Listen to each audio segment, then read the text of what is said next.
Buenos días y bienvenidos a esta actividad denominada como Coyuntura Económica y Proyecciones 2026, organizada por la Cámara Chilena de la Construcción, sede Arica, y que cuenta con el apoyo del Instituto Nacional de Estadísticas, INE, perdón, y también transmitido por Radio Capísima. El objetivo de esta actividad es, tal como dice su nombre, es proyectar el escenario para los próximos meses, tratando de visualizar las posibilidades y oportunidades de desarrollo, conociendo más de los datos y comportamiento del sector construcción y antecedentes de la región de Arica y Parinacota.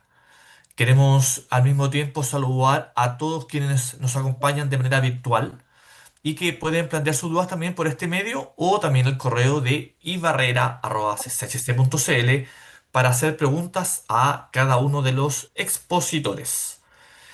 Y bueno, para dar el saludo inicial, a continuación queremos dejar con ustedes al presidente regional de la Cámara Chilena de la Construcción, Juan Vázquez Manya, quien dará unas palabras para esta actividad. Bienvenido, presidente. Muy buenos días y bienvenidos a esta importante actividad, la cual es desarrollada por la Cámara Chilena de la Construcción con el apoyo de la Gerencia de Estudios de Santiago, pero además con la opinión experta del Instituto Nacional de Estadística de esta región. En un mundo donde la única certeza es que no hay certezas, estas actividades son clave y estratégicas para saber cuál es el escenario en el que actualmente estamos y así tomar mejores decisiones. Si bien los números entregan certeza, no son lo único. Una de las claves es que públicos, privados y sociedad civil nos pongamos de acuerdo para conversar, para llegar a grandes acuerdos que nos permitan avanzar juntos. Y quiero poner énfasis en la palabra juntos por el bien de nuestra querida región Arica y Parinacota. Muchas gracias y que disfruten la presente actividad. Perfecto, agradecemos las palabras del presidente regional de la Cámara Chilena de la Construcción de Arica, Juan Vázquez Manya, por ese saludo inicial en esta actividad. Y bueno, continuando ya, queremos presentar al primer expositor. Se trata del subgerente de estudios de la Gerencia de Estudios y Políticas Públicas de la Cámara Chilena de la Construcción, Daniel Cerey, quien es economista de la Universidad Católica y PhD en astrofísica de Johns Hopkins University. Se ha desempeñado como gerente de estudios de la plataforma inmobiliaria TokTok, economista y jefe de estudios en el área de vivienda e inmobiliario de la Cámara Chilena de la Construcción, como decíamos, economista también en Mineduc y profesor universitario e investigador. Cerey expondrá señales económicas en tiempos de incertidumbre. Bienvenido, Daniel.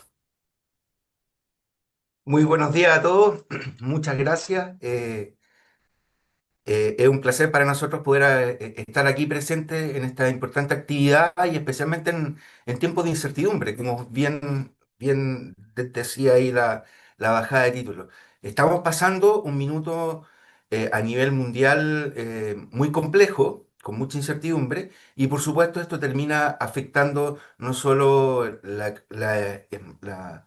los principales indicadores macro, sino que todos estos efectos de transmisión a través de los precios, especialmente el precio del transporte y el precio de algunos insumos, termina afectando el bolsillo de todos. Así que en términos generales es una situación bastante compleja. Para el sector es una situación compleja, así que nada, mi idea hoy día es poder contarle un poco, tanto para el área de vivienda como el área de infraestructura, cómo estamos viendo principalmente a la luz de lo que nos mostró el presupuesto, cómo viene la actividad, para entrar de lleno ahí a un análisis ya un poquito más detallado de toda la situación geopolítica actual y cómo esto ya está repercutiendo en los precios del sector. Así que eso en términos generales vamos a ver hoy día. Así que partamos nomás. Cualquier pregunta ahí se recuerda que pueden hacer preguntas para que las puedan hacer llegar a nosotros y poder interactuar con las personas que hoy día no nos están escuchando. Partamos con infraestructura.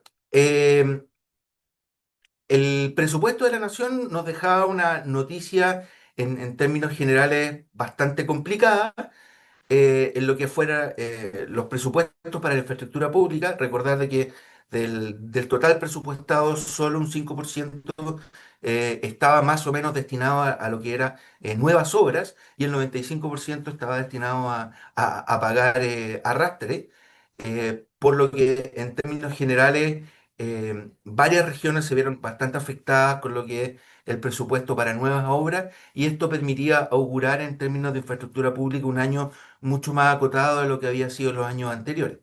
En términos de ejecución presupuestaria, lo que llevamos acumulado hasta febrero, podemos ver de que hay una caída respecto del avance que se debería tener a la fecha de un 22%, una variación real que no deja de ser significativa para el arranque del año, lo que muestra que el arranque ha sido más lento que lo observado en los años anteriores respecto al avance de ejecución. Eso sí, respecto a algunas carteras principales, podemos ver de que sí hay avances importantes en todo lo que es inversión en aeropuertos y obras portuarias a nivel nacional, seguido de ahí arquitectura y diseño, que han sido los principales ítems donde el presupuesto ha ido avanzando. Sin embargo, si vemos con la línea de la programación misma que hace la ley, vemos que que la ejecución de febrero sí se ubica un poquito por sobre lo que esta planificación iba diciendo, lo que fortalece las perspectivas de cumplimiento respecto de lo que hemos visto en los años anteriores. ¿Por qué esto es importante? Porque la dinámica de cumplimiento del presupuesto, especialmente hacia la segunda mitad del año, que hay mucho ajuste, nos habla más o menos de el monto real de inversión que va a haber efectivamente en nuestro año. Así que esto es importante especialmente para todo lo que son obras de infraestructura pública. Así que estamos viendo, en resumen, un buen ritmo de lo que es la ejecución presupuestaria.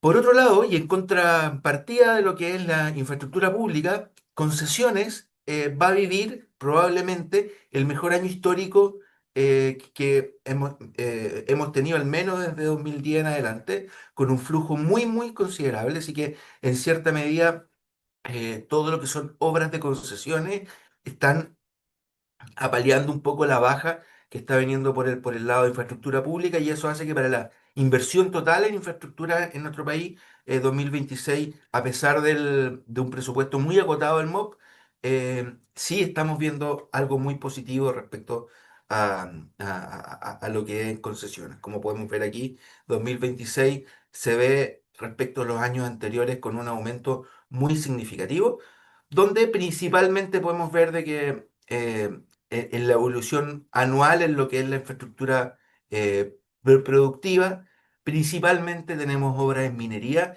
y energía que están dominando el presupuesto de manera muy significativa. Más del 54% en inversión en construcción durante 2026 se espera que sea en el sector de minería, mientras que un 23% vemos que se está consolidando hacia los sectores de energía y un 13% hacia obras públicas. Así que en términos generales vemos que la inversión va a estar muy dinámica por el lado justamente de minería y energía, y con una participación muy significativa de lo que son obras de concesiones. Así que con todo, nosotros estamos viendo para este año una inversión en infraestructura pública que cae un 5,2% en términos agregados, una inversión productiva que crece un 12,8% en contraposición, como vimos en, eh, en, eh, en el tema concesiones, lo que hace que en total la inversión que estamos viendo o la proyección que estamos viendo es un 5,1%.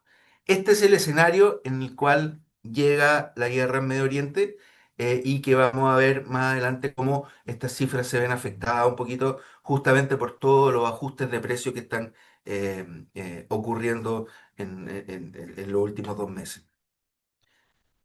¿Qué pasa por el lado de vivienda? ¿Cuál es el panorama que tenemos planificado y que claramente esto también, al igual que infraestructura, se va a ver afectado por la situación geopolítica que vamos a conversar?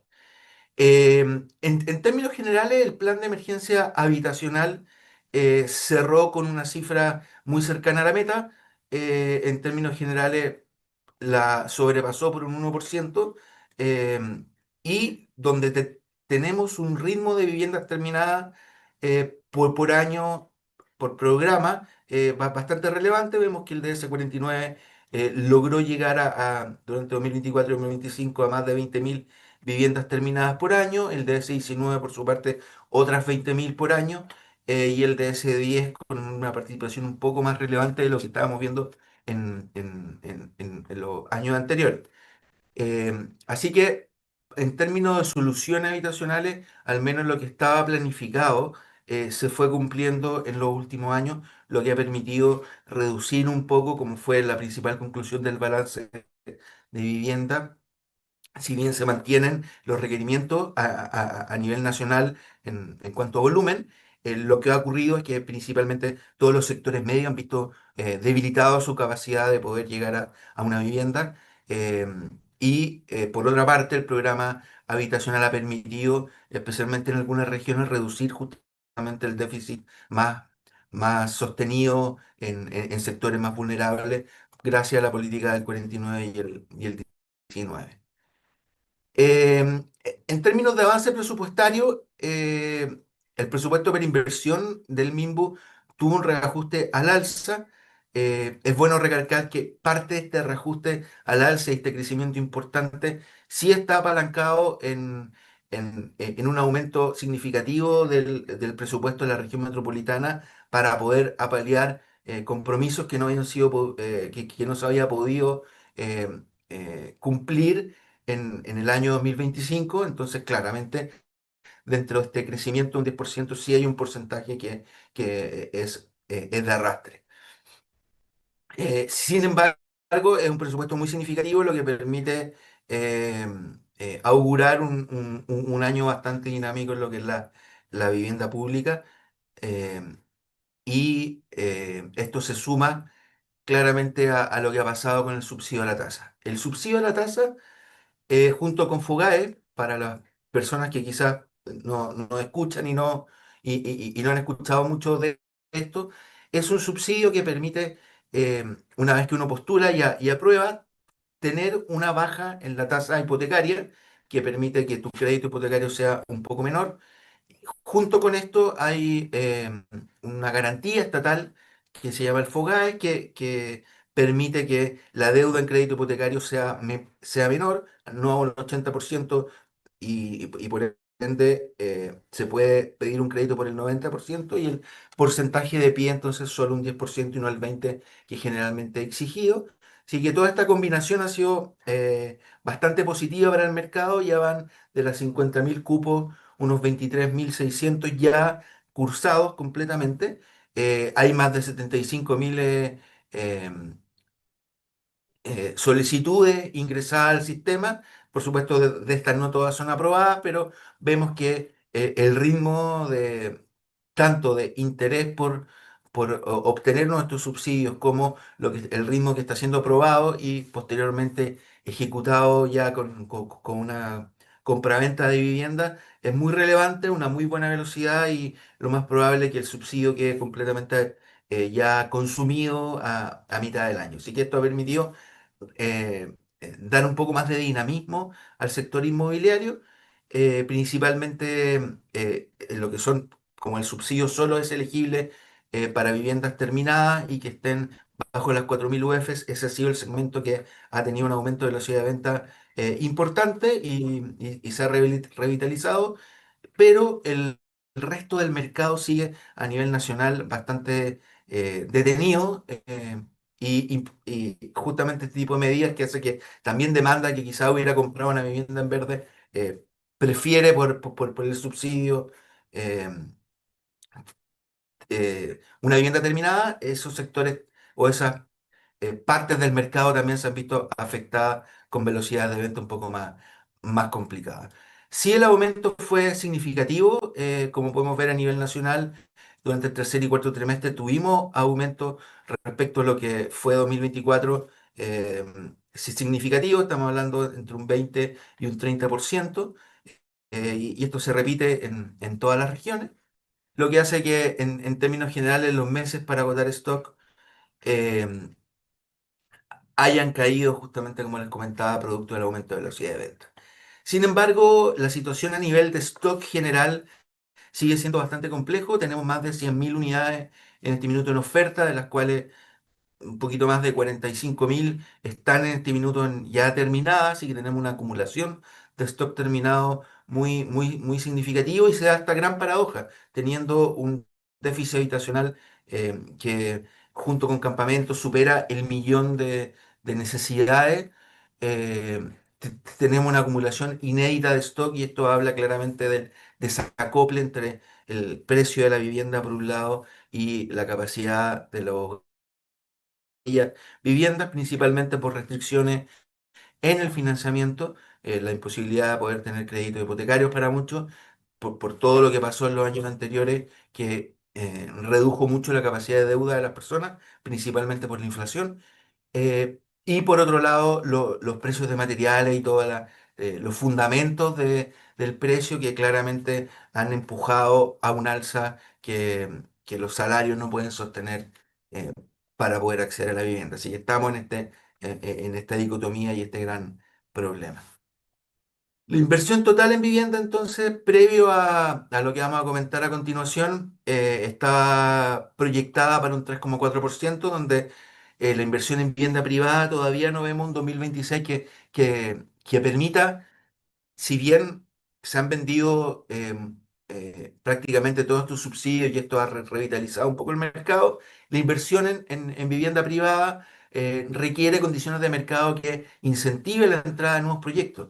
Y esto no es solo preocupante por el lado de la falta de oferta y lo que puede afectar en precios, sino que también el efecto que tiene en empleo es muy relevante. Si no hay una reactivación de la entrada de nuevos proyectos, claramente el empleo en construcción también se ve muy afectado. Así que en términos generales vemos que esta inversión total está en la gran inversión que está habiendo en vivienda pública, que crece un 11%, y este es el contexto más o menos en el cual entramos al tema que vamos a ver. Antes de pasar a esto, vemos que la brecha de la tendencia del crecimiento de empleo en la construcción claramente se vio mermada. Si vemos la tendencia más o menos que deberíamos tener, según la serie histórica, vemos que hay una brecha ahí de 180.000, 200.000 puestos de trabajo, y esto es claramente lo que está detenido principalmente. Vemos que la superficie autorizada de nuevos proyectos está en su mínimo histórico, ha venido cayendo los permisos de edificación de manera muy significativa también, y esto habla claramente que hacia el futuro, si bien en este minuto hay una acumulación de permisos de edificación que no han entrado a obra muy significativo, sí hacia el futuro estamos viendo una caída importante que puede hacer prever que van a haber menos obras en construcción en los próximos años. Así que este es más o menos el panorama en el que nos enfrentamos, al menos a nivel de las principales cifras del presupuesto. Tenemos una infraestructura que en general está apuntalada por todo lo que es concesiones, mientras que todo lo que es obra pública sufrió un recorte muy significativo en lo que es nuevas obras, dado que el presupuesto cae un 17% el presupuesto del MOP, pero aparte el 95% de este presupuesto es arrastre, así que hay muy poco espacio para nuevas obras. Y por otro lado, en vivienda, apuntalado por lo que es vivienda pública, mientras que lo que es vivienda privada en general todavía viviendo los efectos de la crisis que se han arrastrado por estos años, con en efecto una caída de un 0,1% en la inversión, así que virtualmente deberíamos tener un año muy similar al 2025. Y en este escenario que entramos justamente en toda la incertidumbre geopolítica, que para nosotros internamente también se suma a un cambio de gobierno que claramente trae también incertidumbre política y económica. Aquí podemos ver el indicador de incertidumbre eh, que nosotros construimos basado en la estadística del Banco Central, en que si bien no estamos con un nivel de incertidumbre como a finales de 2022, sí estamos en un nivel más o menos alto. Claramente cambio de gobierno trae cierta incertidumbre. Y a nivel mundial, los indicadores de incertidumbre, como podemos ver tanto en Europa como en China, como en Estados Unidos, también están escalando a niveles prácticamente del COVID. Así que estamos en un ambiente de mucha, mucha incertidumbre producto de la guerra. ¿Y por qué? Bueno, no es misterio para nadie que cuando sube el precio del diésel, claramente esto afecta a toda la cadena económica, pero yendo un poquito más en detalle, ¿cuáles son los riesgos puntuales? Bueno, tenemos el cierre en el estrecho, que claramente corta un poco el flujo y obliga a un montón de transporte a buscar otras rutas que encarecen el costo. Si bien Irán no es un productor demasiado significativo en su peso en lo que es el petróleo a nivel mundial, solamente el 5% está en Irán, sí, Hormuz concentra el 20% del flujo de crudo y por eso es tan importante. Esto también ha traído o tiene asociado, producto de los mismos ataques del conflicto en países como Arabia Saudita, Omán, Irak, Emiratos Árabes, ataques a centros de producción.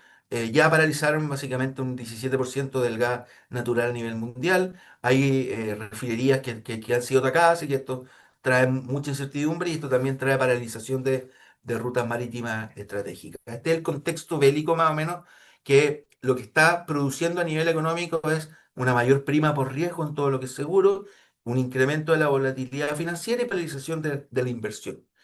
Y cuando ocurre aumentos de prima por riesgo, más volatilidad en los mercados, comienza la transmisión real, donde en general los ingresos a nivel agregado se ven afectados, hay impactos importadores eh, y este costo se comienza a traspasar, hay aumento de costo de producción porque hay algunos commodities que comienzan a crecer y hay una caída claramente en el consumo por el aumento de la incertidumbre. Las mismas personas eh, comienzan a consumir menos producto de que no sabemos cómo viene para adelante. Y todo esto comienza a transformarse en un ciclo inflacionario porque el traspaso de costos comienza a verse en la producción de energía, hay un aumento de costos en los bienes y servicios y hay un desanclaje de las expectativas que los economistas llamamos, que es cuando lo que uno espera no es la realidad de manera sostenida y esto comienza a presionar salario y precio y esto viene ya aparejado en un mundo en que todavía no estamos,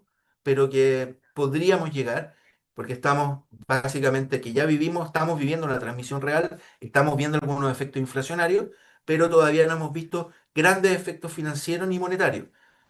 ¿A qué se refiere esto? Ya cuando, si es que esto se agrava, vamos a comenzar a ver en algunos productos caídas bursátiles, un fortalecimiento quizás del dólar como refugio, y esto claramente viene aparejado con un montón de temas de los términos de intercambio nuestros, aumento más de primas por riesgo, redistribución global de ingresos, inflación, la inflación empuja a los bancos centrales a revisar sus políticas y al final todo esto viene aparejado si es que hay un ajuste persistente de inflación, claramente a un mundo de tasas de corto y largo plazo que van al alza. Y eso termina afectando el costo del dinero y entramos en el ciclo que ya estuvimos en el 2022 y que conocemos de cerca. ¿Qué estamos viendo? Vemos que la OPEC, si bien había tenido hasta el día de ayer una producción que caía en 7,3 millones de barriles diarios, y aquí podemos ver claramente cómo pasamos de los 51 millones de barriles totales al comienzo del conflicto a un poquito más de 42. Sí hubo un anuncio importante de aumento de la producción por los países de la OPEC, así que esto va a traer un poquito de alivio. El estrecho de Hormuz claramente pasa de estos entre 17 a 22 millones de barriles por día, cae a prácticamente cero. Solo 9 tanqueros han logrado cruzar el estrecho desde el lunes 20, así que hay una parálisis completamente eh, en lo que es la ruta. Y por otro lado, un indicador que seguimos bastante para ver que es muy importante para nosotros porque nos habla mucho del costo tanto del diésel como del asfalto que llega a nuestro país, el indicador de países bálticos, como podemos ver aquí, el que es básicamente el costo de flete, lo que podemos ver claramente cómo sube de manera muy significativa el costo de flete, principalmente por todo el viaje que tienen que hacer por África, mucho de estos transportes. y vemos que el 30 de marzo se alcanza un pic. Ha estado bordeando aquí el indicador, estos 3.700 puntos. Simplemente estos puntos son un indicador, pero claramente podemos ver de cómo se triplicó el costo de diésel y asfalto. Y esto para nosotros es muy significativo porque el sector de la construcción claramente depende mucho del precio del diésel y del precio del asfalto. Por otro lado, podemos ver de que claramente el precio del petróleo, tanto en el WTI como el Brent, están en niveles altos. Hemos tenido bastante volatilidad producto de que hay anuncio de tregua, después se ve que la tregua no es tan creíble y así hemos estado jugando estas últimas 2, 3 semanas con un precio del petróleo escalando para arriba y para abajo, pero que en términos generales a nosotros, junto con un precio del cobre que ha ido al alza y está recuperando bastante, hace que nuestros términos de intercambio también estén fluctuando de positivo a negativo según lo que se ve la relación cobre-petróleo, que es básicamente donde nuestra economía se mueve. Si sube el precio del cobre básicamente, y se mantiene el precio del petróleo, nuestra moneda se fortalece y viceversa. Entonces, en términos generales, los términos de intercambio y este efecto como de pinza entre el cobre y el petróleo, vemos que se está moviendo, sigue estando en el término de intercambio que no están debilitados, seguimos fuertes en los términos de intercambio, pero sí con bastante incertidumbre, lo que hace que las importaciones, específicamente para el sector en materiales, que son muy intensivas en todo lo que es material de terminaciones, por ejemplo, y algunos productos importantes, claramente se vean afectados con incertidumbre. Estamos con un dólar bajo para lo que había alcanzado, gracias a que desde que eh, eh, ocurre esta propuesta pakistaní o iraní vía Pakistán, sí había una normalización o una mejora de lo que se conoce en economía bursátil del apetito por riesgo. O sea, inversionistas están dispuestos a tomar un poquito más de riesgo y por ende mejorar un poco las condiciones. Pero el sinceramiento del MEPCO, que básicamente pone un aumento muy significativo en los precios del diésel, hace de que el precio del diésel esté mucho más sensible ahora a todo lo que está ocurriendo. Y tanta volatilidad, por supuesto, termina afectando. ¿Qué pasa en términos generales? Nosotros aquí vemos en este gráfico, en todo lo que es azul, es la diferencia entre el precio del Brent por litro y el precio que nos cuesta a nosotros por litro. Podemos ver claramente cómo estamos en un ambiente de mucha incertidumbre. El ajuste del MEPCO al final podemos ver por litro que ha sido importante. Eh, Así que claramente el traspaso de todo lo que venga a futuro, eh, el, el precio por litro va a estar mucho más expuesto de lo que estaba antes, dado que los ajustes ahora son un poquito más directos. Alivio parcial sigue habiendo, producto de que hemos pasado un dólar de 920 a menos de 900. Esto para el acero, el aluminio y todo lo que es ferretería hace que haya un 3,3% de presión por tipo de cambio. Pero por otro lado, todo lo que es el impacto en importación de maquinaria pesada, bombeo, hormigón, asfalto, se ve muy encarecido por toda la situación que estamos viendo. ¿Cómo se ve este escenario respecto a otro escenario y cómo podemos tratar de estimar qué viene a futuro? Que es básicamente un poco lo que nos podría permitir tener claridad respecto a los próximos meses de cara a lo que vimos al principio, de cómo se relaciona esto con las cifras de inversión y vivienda. Vemos que el conflicto en términos de índice de precios ha sido un conflicto que al menos en magnitud ha sido menor que lo que pasó en 2022 entre Rusia y Ucrania, la guerra de Irak, la guerra del Golfo en los 90 y claramente mucho menor al embargo estructural en los años 70 de la OPEC. Pero sí está mostrando señales de que no es un shock que va a volver a los niveles iniciales, sino que va a ser un shock que va a tener un poco de inflación y va a tener una tendencia un poco como podemos ver en la línea azul punteada, que es el conflicto de 2023 en Irak, que vemos que arrastró una tendencia que al final el precio fue al alza. Lo más probable es que tengamos una tendencia más o menos similar. Nosotros estamos viendo tres escenarios principales eh, en lo que llamamos nuestro cono de incertidumbre, que es básicamente un escenario que hay una tregua exitosa, que es muy poco probable bajo todas las luces que estamos viendo actualmente, en que el precio después de algunos meses converge más o menos en torno a los $80 por litro, perdón, por barril, que es un escenario que nos deja $20 por sobre los 60 que teníamos previo al inicio. Un escenario de persistencia estructural, que no es un escenario eh, eh, de fin de la guerra, pero tampoco es un escenario en que la guerra escala a una magnitud más grande. Básicamente, este es un escenario consistente con eh, un conflicto interno en Irán que hace de que principalmente el país pierda la capacidad de liderazgo.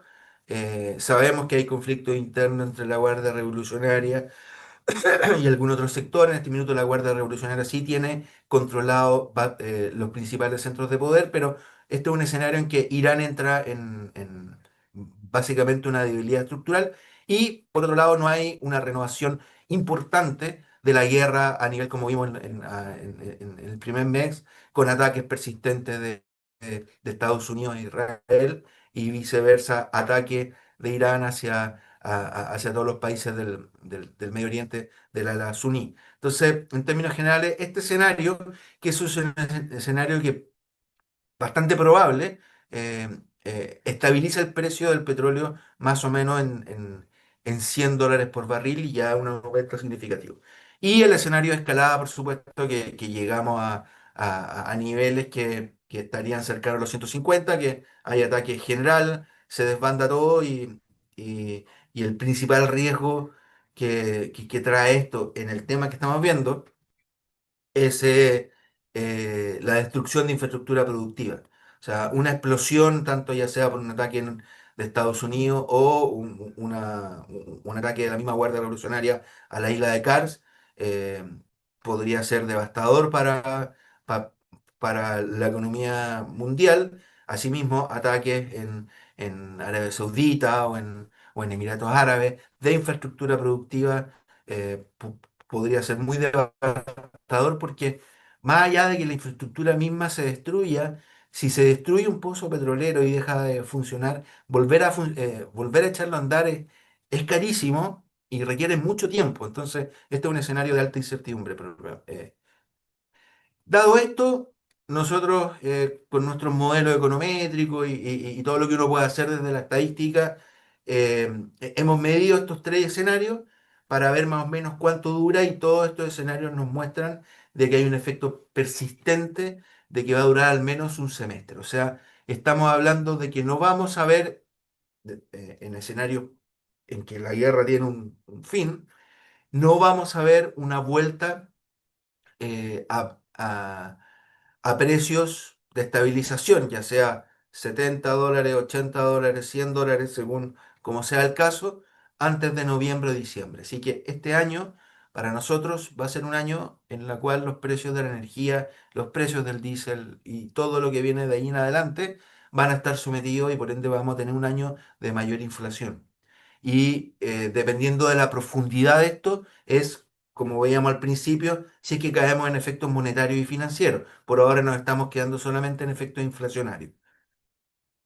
Eh, Del punto de vista y ya yéndose al final, cómo esto ya está afectando, por el lado de vivienda, estamos viendo de que el escenario de persistencia, o sea, ya estamos en un escenario en que los costos generales, si bien hay algunos ítems que hemos aumentado mucho, en términos generales, un proyecto está con un sobrecosto de 6% promedio en este minuto con los precios actuales, pero prácticamente nos estamos moviendo entre 6 y 10% porque estamos moviéndonos de este escenario de tregua a un escenario de un conflicto que tiene mucha más persistencia.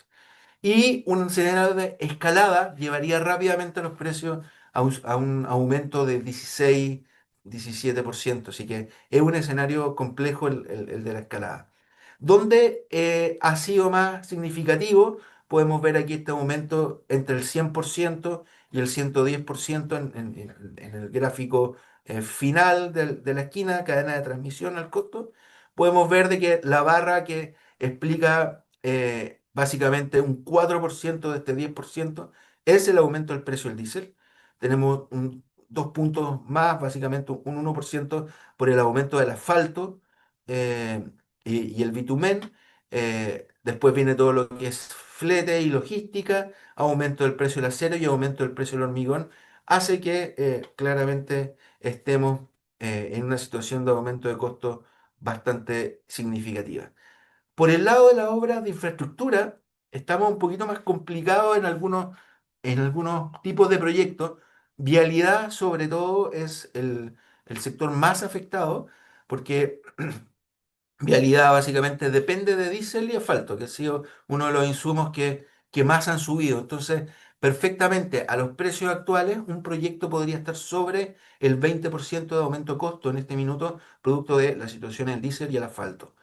Eh, y de ahí hacia abajo, obra hidráulica, infraestructura portuaria, obras de saneamiento, en general están sobre el 10%. Lo que es edificación pública y equipamiento urbano, que va muy cercano por el tipo de obra, colegio, en general plaza, edificación pública, bodega, en general están con un sobreprecio mucho menor, producto de su estructura de costos, pero básicamente estamos moviéndonos en un ambiente entre 8 a 10, 12% para este tipo de obras. Aquí tenemos un gráfico a continuación de cuál es el grado de exposición básicamente de estas obras por la intensidad de uso del diésel. Solo del diésel, habría que agregarle, por ejemplo, el asfalto en caso de caminos, pero si solo consideramos el diésel, vemos que la intensidad de uso en un camino es de un 18%, que es básicamente lo más crítico en este minuto. Esto está trayendo no solo un aumento de costo en obra muy significativo y que para muchos es casi inabordable, sino que, por otro lado, el gran problema que se está generando es la exposición que tiene el sector de infraestructura a la exposición contractual por la estructura de contratos que tienen. En este minuto, el 50% de los contratos que hemos logrado pesquisar a nivel general no cuenta con alguna estructura de reajuste. Esto hace de que si tus costos aumentan violentamente, no sé, un camino, sin una estructura de reajuste y tu costo aumenta un 20%, básicamente esto te paraliza la obra. No hay forma de seguir con un aumento de costo de un 20%. Así que esto es un problema que estamos comenzando a detectar de que esperamos no llegar a un aumento de costo y esperamos que esto se normalice en los próximos meses. Em, pero estamos justamente con una estructura importante de contratos que no tienen reajuste. Y solo un 7% tiene el reajuste polinómico. Terminando, podemos ver de que con todo esto que hemos revisado, si se acuerdan, teníamos aquí inversión tanto en infraestructura como en vivienda, con algunos crecimientos. Hemos revisado nuestra proyección bajo un escenario en que caemos desde este 4,5 total, si sumamos infraestructura con vivienda, a un 2,8, y tenemos un escenario extremo en que caeríamos casi un 1% si es que se consolida un escenario extremo. Así que eh, eso teníamos para contarle hoy día respecto de esta coyuntura económica y geopolítica. Perfecto. Bueno, agradecemos al sugerente de estudios de la Gerencia de Estudios y Políticas Públicas de la Cámara Chilena de la Construcción, Daniel Cerey. Y ahora tenemos un momento para hacer algunas preguntas y para ello damos paso con la presidenta del Comité de Proveedores e Industriales de la Cámara Regional, Fabiola Lynch. Fabiola, bienvenida. Está silenciada Fabiola en este momento, pero ahí estamos corrigiendo en este momento. Ahí está. Buenos Perfecto. días, Alberto. Buenos días, Daniel. Gracias por la exposición, Daniel, muy clara. Y obviamente nos saltan varias alertas, ya desde obviamente mi posición como presidente del Comité de Proveedores. Pertenezco a ISI, ¿no es cierto? Y nosotros hemos recibido en los últimos días numerosas alzas de diferente tipo en los diferentes productos que nosotros comercializamos y que afectan directamente a la construcción. Tú hablabas de un alza un poco más acotada. Yo te podría comentar que desde esta zona, que obviamente nos impacta mucho más el tema del flete, ¿ya? Y los costos de transporte, ¿ya? El alza, por lo menos en los cementos y en el acero, va aproximadamente desde un 3 a un 20%. Nos impacta altamente, ¿no es cierto?, en el desarrollo de los proyectos, sobre todo públicos, que por lo que sabemos y en las reuniones que hemos sostenido, no van a sufrir modificación sus presupuestos actuales, ¿ya? ¿Qué se puede ver esto en cuanto al desarrollo de la zona? ¿Cómo lo visualizas tú? Y sobre todo esto unido a los proyectos privados, porque ya los públicos ya los tenemos más o menos en el radar, pero ¿qué se visualiza en la inversión privada? Sí. Bueno, lamentablemente la visión no es muy positiva en este minuto, en el sentido de que al no tener claridad de si vamos a estar en un escenario B o C, básicamente, o una guerra moderada, o nos vamos a la escalada completa, donde la situación de tregua está muy lejana, esto nos habla básicamente de que vamos a vivir un 2026 con alzas que van a ser mucho más lentas si es que bajan. Dado ese escenario, entonces claramente toda la estructura de proyectos y la estructura de costos que estos proyectos arrastran van claramente a tener que ser revisadas. Y esto va a traer una paralización, al menos en los próximos meses, de decisiones. Y eso es lo que vemos nosotros complicado. Estaba más o menos claro el panorama previo a marzo. Sabíamos que había apretones en algunos sectores o en algunas industrias fuertes, pero se había reconfigurado un poco todo ya con el presupuesto más o menos cerrado y las obras en concesiones más o menos claras. Estaba bastante armado el panorama y lamentablemente este aumento de costos, como tú bien dices, Fabiola, un aumento de costos en una obra del 20% significa el tiro un impacto de 10% en el costo final. Si es que la mano de obra no, porque básicamente un proyecto de edificación, mitad es materiales y la otra mitad es mano de obra y, en fin, todos los otros componentes. Entonces, y en obras de infraestructura es mucho más intensivo el costo general del material. Entonces, en términos generales, ese aumento del 20% ya nos están hablando que estamos en un escenario en que los contratos están en un alza al menos de un 10%. Y eso es una situación que claramente puede ser superior al margen de cada uno de los proyectos. Entonces, no se puede operar y por ende la paralización puede venir. Yo creo que nos vamos a enfrentar a un escenario en que todavía lamentablemente no hay claridad. Esperamos que en estas 2 semanas que siguen sí vamos a tener al menos claridad de ciertos desenlaces. O sea, la situación de tregua y de que negocio un poquito y no negocio y que nos vamos enterando todos los días por internet lo que se dicen uno y otro, debería por lo menos ya terminar, porque pase lo que pase, hay un gran problema en este minuto en Irán, que es que ya no tienen dónde guardar petróleo. O sea, ya tienen toda su capacidad de llenado prácticamente al límite. Y esto es una situación muy grave, o sea, muy, muy grave. Ya se vio ayer, veía en las noticias que hay algunos puntos en los cuales ya están quemando el petróleo para poder... y esto va a empujar a una finalización o algún desenlace de estos escenarios que nos va a poder traer certeza. Esa certeza puede ser perfectamente un crudo a 150, pero al menos es certeza. A eso voy. Estos próximos semanas va a ser muy, muy importante la certeza, pero esa certeza puede venir con malas noticias. Gracias, Daniel.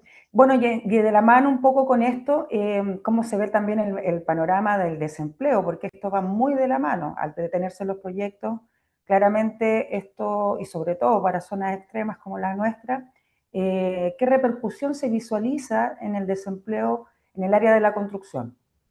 Sí, bueno, lamentablemente por el lado de la vivienda o habitacional lo vemos bastante complicado, no vemos mucho espacio para entrada de nuevos proyectos, a pesar de que la noticia del IVA y todo eso puede traer aumento de ventas, menos ahora no están las condiciones de costo y mucha incertidumbre como para poder iniciar proyectos. Esto ya va a traer un impacto porque hay mucha obra en todo el país, pero en la zona norte no es ajena a ello, que están en terminaciones.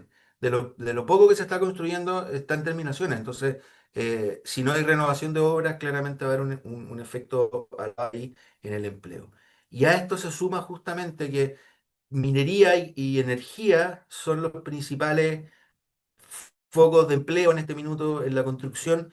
Y si hay una paralización, si bien es más positivo por el lado de que en estos grandes proyectos hay ciertos organigramas de tiempo que tienen que irse cumpliendo y esto blinda un poco al sector, salvo que venga un aumento de costo demasiado grande o ciertas cosas ya muy disruptivas. En general el empleo va a ser un poquito más sólido, pero claramente va a ir a menos ritmo. Entonces, en términos generales, vemos una situación compleja. Vemos una situación compleja para el empleo en, en este 2026. Lamentablemente, 2026 está mostrando un panorama mucho más negativo de lo que hace 1 o 2 meses veíamos, lamentablemente. Dale, Daniel, muchas gracias por tu colaboración, por tus aportes y por todo este análisis que nos has hecho, que nos has dejado súper claro de cómo está tanto el panorama local como el panorama internacional. Muchas gracias, Fabiola, y a todos un saludo muy, muy grande desde acá.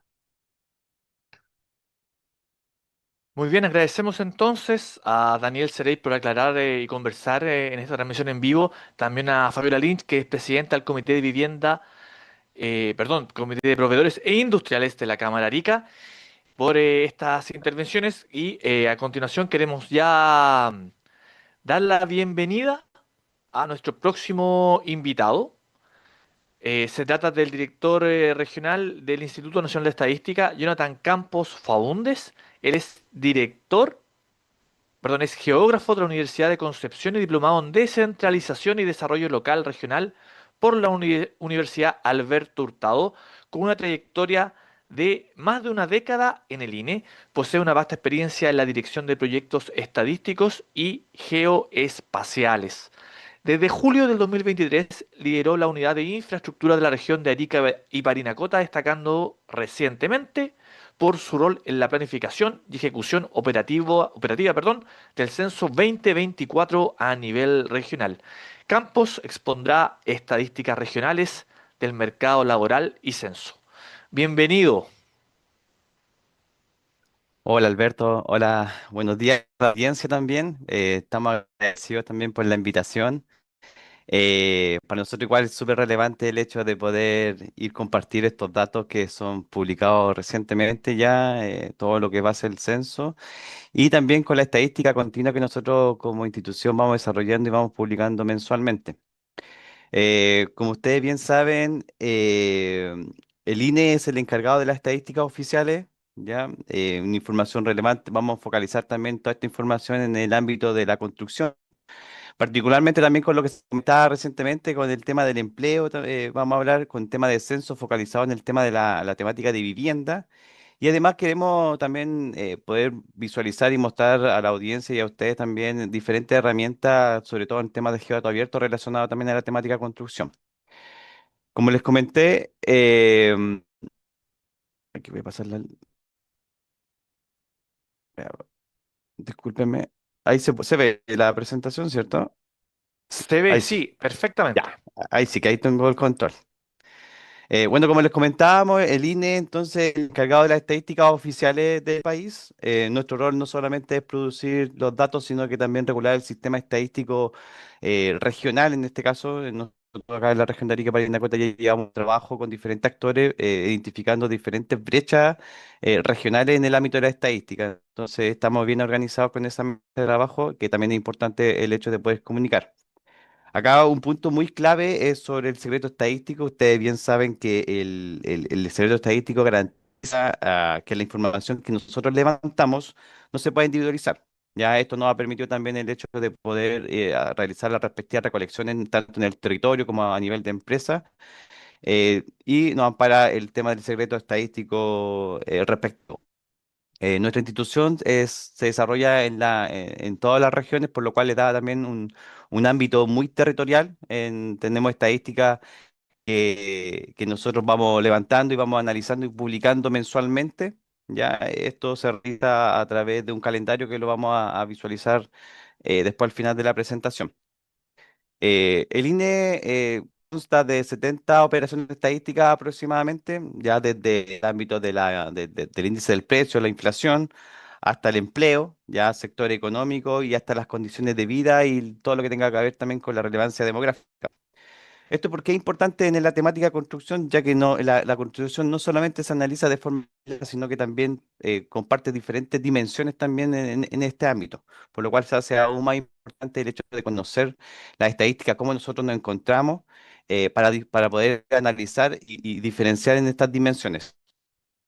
En ese sentido, nosotros a nivel regional tenemos también nuestro equipo y constituido con diferentes unidades, vamos del ámbito de la recolección del dato, como también desde el análisis y la publicación de aquello, por lo cual hace aún más relevante también la pertenencia del territorio también que nosotros focalizamos también en el ámbito de la estadística.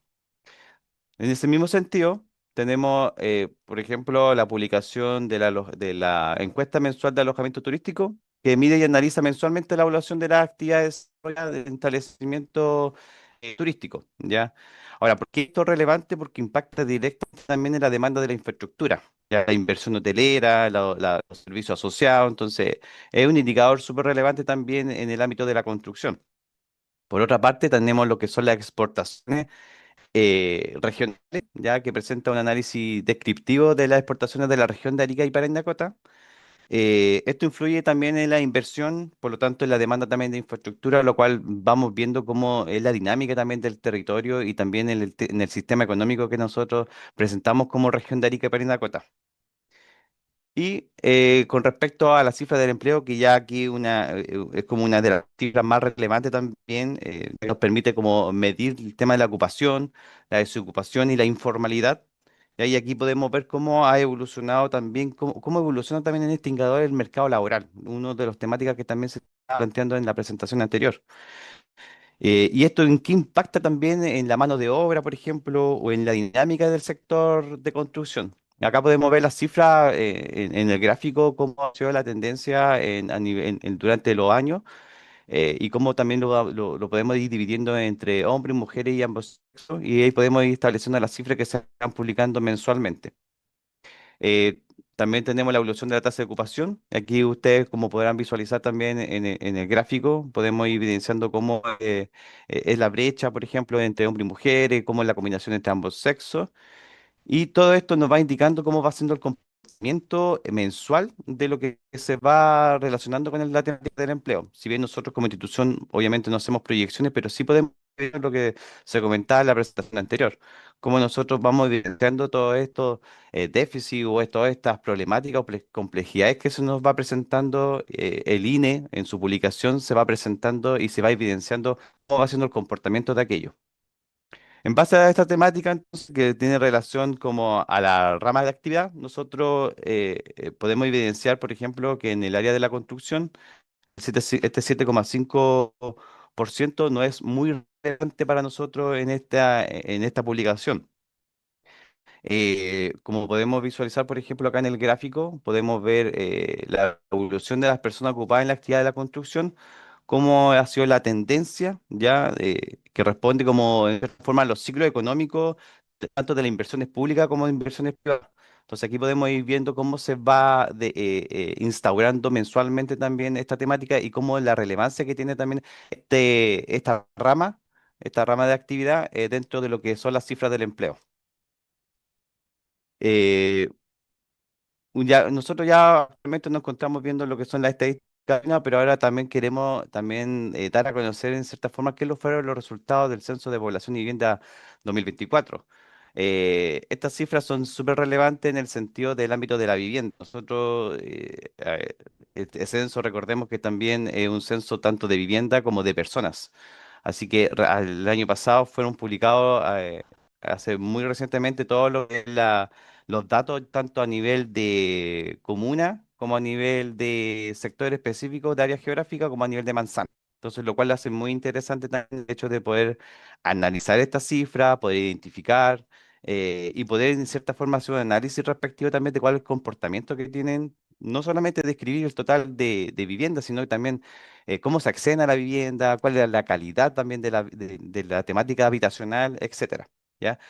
Solamente de forma recordatorio, el censo de población, este censo 2024 fue de derecho, ya eso quiere decir que nosotros mediamos a las personas según la residencia habitual, a diferencia de otros censos de población anteriores, que eran censos de hecho, nosotros visualizamos o censamos en base a donde pernoctó la persona en el día del censo. Este censo de derecho nos permite poder tener una mayor visualización, ya dimensionar correctamente también cuál es la demanda de servicio y vivienda que existen, ya que, como comenté, se focaliza en temas de la residencia habitual.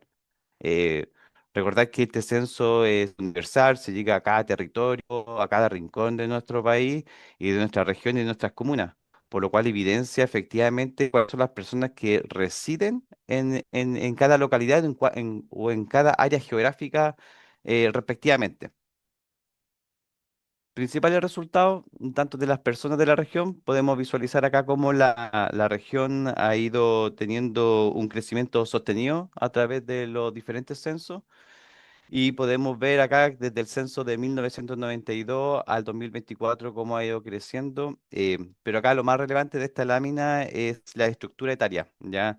Hay menos población joven y mayor población mayor, por lo cual esto en cierta forma implica directamente a qué tipo de vivienda a lo mejor se requieren actualmente en nuestra región. Lo mismo pasa también con el tipo de hogar. Ya tenemos mayor aumento en temas de hogares unipersonales, personas que habitan entre dos personas en vivienda. Quizás también eso es súper importante poder analizar también como el foco del tipo de vivienda también que nosotros necesitamos como región. Por otra parte, algunos indicadores también que pueden ver acá, como la pirámide de población, ya aquí evidencia un poquito como el envejecimiento de la población, como también ha cambiado también el tema de la presencia de migrantes, ya que es un fenómeno que nosotros ya lo hemos evidenciado y que es parte también de nuestra estadística hoy en día. Y como también un hito importante ya acá es como la población indígena, que uno de los que también se nos destaca dentro de la región, que somos la población, somos la región con mayor porcentaje de población indígena frente a la población total que tenemos en la región. Entonces, todos estos factores que nosotros estamos explicando inciden en la demanda habitacional y en el diseño urbano también, cómo nosotros estamos planificando el sistema urbano. Acá nosotros lo vamos a enfocar netamente ahora a lo que son las viviendas, ya no solamente nosotros cuantificamos el total de viviendas, sino que también las caracterizamos. Acá podemos ver que las viviendas censadas en nuestra región superan los 88.000 viviendas, ya de los cuales tenemos un porcentaje muy alto con respecto en el total de viviendas desocupadas. Principalmente lo podemos evidenciar en las comunas rurales. Las comunas rurales donde se presentan esta gran diferenciación de vivienda desocupada, lo cual también no deja de ser el sentido del análisis de la información respecto a estas comunas, si bien Arica tiene la primacía en ese sentido, tampoco es menor el hecho de poder visualizar cómo se comportan también y cómo se caracterizan también las viviendas en la región en totalidad. Otro de los indicadores que nosotros que quisimos presentar también es con respecto, bueno, acá podemos ver un poquito las cifras también de las otras comunas, como por ejemplo Putre con 1.851 viviendas, General Lago con 623 viviendas, donde, como les comenté, ratifica en cierta forma el total de viviendas desocupadas que existen a nivel de estas comunas más rurales. Respecto a uno de los indicadores que nosotros consideramos que es súper relevante entender también, ya, es la tenencia de la vivienda. Ya, la forma de los hogares que acceden a ella. Aquí nosotros podemos evidenciar cómo la tenencia prevalece la propiedad propia pagada, ya que fue una de las preguntas también que se realizan en el censo con un 46,1%, pero no es menor el porcentaje que también que lo sigue con respecto a arrendados con contrato o si es por familiar. Entonces también nos habla un poquito de cómo también nosotros estamos la tenencia también de la vivienda también a nivel regional, lo cual es una cifra súper interesante de poder analizar también, poder más o menos visualizar geográficamente cómo se comporta también este indicador. A niveles regionales, podemos ver que los hogares con vivienda propia, a diferencia del 2002 a 2024, si bien en porcentaje ha disminuido, pero sí en cantidad de valor absoluto ha aumentado. Y con respecto a la vivienda arrendada, podemos ver y evidenciar desde el censo 2002 al 2024 cómo ha ido aumentando levemente también esto. Ahora, ¿por qué lo comparamos con el censo 2002? Porque en el censo 2017, como fue un censo más abreviado, no se hizo esta consulta. Entonces, aún más realza la importancia también de la realización de este censo de población, porque ese es nuestro primer censo como región, que es un censo completo, ya con las 50 preguntas que se realizaron en el año 2024 en la etapa de recolección. Entonces, lo hace más importante poder obtener estos datos para nosotros poder ir tomando decisiones. Eso es lo relevante también de la publicación y el conversatorio de estos datos, porque en cierta forma podemos ir dimensionando y conociendo y visualizando cómo el comportamiento en estos indicadores a través de diferentes áreas geográficas, tanto a nivel de manzana como a nivel de sectores, a niveles de unidades vecinales, por ejemplo, distritos, comunales. Entonces, ahí va la relevancia también y lo interesante del hecho de poder conocer los datos sensoriales y el comportamiento de aquellos. Una de las temáticas súper importantes y que nosotros también vamos comparando con otras regiones, vemos nuestra región tiene el mayor porcentaje, uno de los mayores porcentajes con respecto, perdón, menor porcentaje con respecto a la vivienda propia. Ya es un dato súper interesante. Nosotros, las regiones, por lo como se visualiza en el mapa, podemos ver que las regiones extremas tienen esa tendencia a tener un menor porcentaje de vivienda propia, ya lo cual también nos habla y nos explica de la forma cómo se está comportando nuestra región. Otro indicador súper interesante es la materialidad. Ya una vez nosotros no solamente vemos, si bien se puede visualizar que existe un alto porcentaje de vivienda aceptable, ya esto quiere decir que cumple según la metodología, ya y según los indicadores, con un material aceptable tanto en paredes como en techo y como en piso. Ya eso es una de las consultas y las preguntas que se realizan a través del cuestionario censal, y donde se caracteriza también la vivienda. Y acá podemos ver, identificar que igual existe un porcentaje ya del 5,4% que replica en cierta forma la irrecuperable. ¿Qué quiere decir esto? Que son viviendas que necesitan, ya no se pueden habitar, sino que necesitan ser construidas nuevamente. Ya es como una recuperabilidad de la vivienda. Y aquí podemos evidenciar cómo se clasifica a nivel regional, y un dato súper importante también es cómo nosotros lo visualizamos también a través de áreas geográficas. Ya como les comentaba acá nosotros, a través de la publicación del visualizador geográfico que está publicado en Censo 2024.cl, podemos evidenciar dónde geográficamente tenemos las mayores viviendas con irrecuperables según el método que yo les expliqué. Y aquí podemos evidenciar algunos sectores bien puntuales y bien, bien, bien específicos y bien focalizados, donde se identifican este tipo de viviendas. Y acá ya nosotros ya no solamente entregamos el dato, sino que también entregamos un análisis geográfico también de estos indicadores. Por otra parte, tenemos los diferentes dashboards que están publicados también en nuestra página, y podemos ir viendo algunas características también de la población y de lo que yo les estaba comentando, y sobre todo en la temática de materialidad, el tipo de vivienda, la temática de hacinamiento, que lo vamos a ver a continuación, que aquí, por ejemplo, el hacinamiento se produce cuando recién 2,5 personas o más dormitorios en una vivienda, ¿ya? Nuestra región también tiene un porcentaje alto en comparación a las tasas del nivel nacional, ¿ya? por lo cual igual es un indicador y es un indicio de una alerta en cierta forma de que cómo no solamente estamos viendo el tipo de vivienda, sino también la calidad de la vivienda, cómo nosotros nos encontramos, cómo la población se encuentra viviendo actualmente. Por lo cual, también nos encontramos y podemos visualizar a través del mapa cómo se descompone en cierta forma, cómo se configura también este indicador a nivel territorial. Toda esta información se encuentra disponible en nuestros portales geográficos, ya, lo cual lo hace súper interesante también poder analizar cómo es el comportamiento de este indicador a través de esta área. Y por último, también presentamos lo que es el allegamiento, ya que ocurre cuando en una misma vivienda residen dos o más hogares, ¿ya? Esto es cuando no existe un acceso independiente a la solución habitacional. Entonces tenemos, por ejemplo, a padres de familia que a lo mejor residen con el hijo que tiene su pareja, entonces ahí está, se está constituyendo dos hogares en una misma vivienda. Ya, esto igual produce como una presión al acceso a la vivienda. Entonces aquí es súper relevante también el hecho de conocer esta cifra porque así dimensionamos en cierta forma dónde existe esta presión, dónde está concentrado también. Y esto es súper relevante para el sector de construcción porque representa, como les comenté, la potencialidad entonces al acceso a la vivienda. Resultado, otro hito súper importante también es lo que nosotros reflejamos con los servicios. Ya aquí podemos ver un porcentaje, cómo son los indicadores de servicios básicos que se constituyeron en la región en base al procesamiento de los datos y podemos evidenciar que el 91% de las viviendas con acceso tienen acceso a la red de un 99% tienen porcentaje con acceso a energía eléctrica, ¿ya? Y un 94,4% de acceso a la internet. Esto difiere con las otras comunas rurales. Ya tenemos que en las comunas de General Lago el acceso a internet ilimitado, la temática de eléctrica también es dimensionada desde otro punto de vista. Entonces, pero estos son los datos regionales.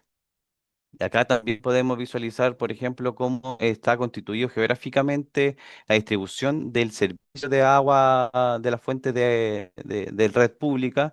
Y aquí podemos evidenciar que en algunos sectores bien particulares existe el otro tipo o la falta también de este servicio.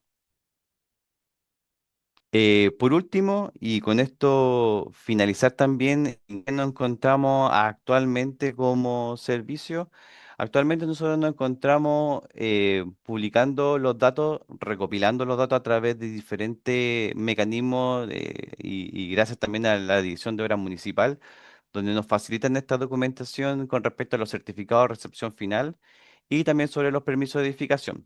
¿Qué nos permite los certificados de recepción final? Ir viendo dónde potencialmente se están construyendo ya viviendas, el tipo de vivienda, la superficie de la vivienda, y no solamente nosotros nos quedamos con el dato, sino que también lo georreferenciamos, ya que uno de los plus también que se aboca también la institución, el hecho de poder también no constituir solamente con datos estadísticos, sino también con datos que relacionados a la territorialidad. Entonces, acá uno de los ejemplos que podemos visualizar cómo a través de los años se ha ido masificando y podemos ir focalizando en qué sectores son la extensión territorial, eso es la expansión urbana. Por otra parte, también tenemos lo que son los permisos de edificación, que son las proyecciones donde se va a construir. Esto nosotros también a través de la Dirección de Obra Municipal obtenemos esos documentos y nosotros a través de diferentes mecanismos de georreferenciación los vamos nosotros geolocalizando y vamos identificando y vamos extrayendo alguna información que sea relevante también para el análisis, como por ejemplo el total de superficie. ¿Ya? O el total, el uso de destino de la habitación, etcétera. Entonces, toda esta información se encuentra publicada también en nuestro sitio web y es interesante el poder analizar tanto dónde se da el hecho de construir a través de los permisos y dónde efectivamente también se construyó a través de los certificados de recepción final. Acá nosotros por último compartimos en cierta forma todo lo que nosotros hemos hablado recientemente, el calendario también de publicaciones que también está disponible a través de la página INE.c. Y para poder ustedes que tengan acceso también, hacemos la invitación también a la auditoría en cierta forma para que conozcan también nuestros productos.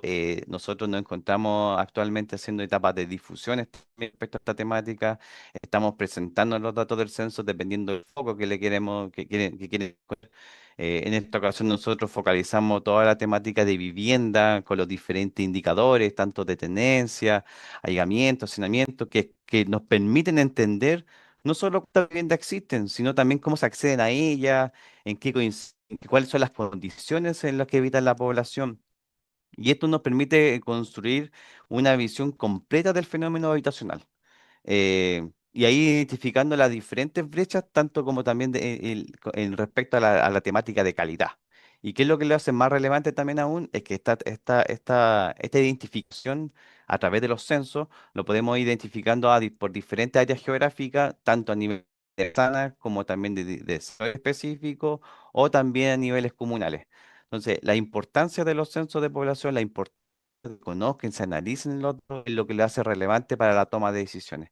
Entonces, en ese sentido, para nosotros y en el área de la construcción, consideramos que es súper relevante el hecho de que ustedes puedan conocer, anticiparse a las demandas o orientar decisiones también que permiten una inversión de manera.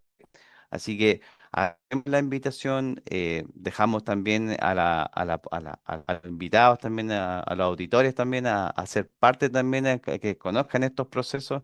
Estamos realizando diferentes charlas también en diferentes instituciones, sociedad civil, etcétera, para que se conozcan los datos y lo más importante, que se puedan utilizar estos datos para la planificación respectiva.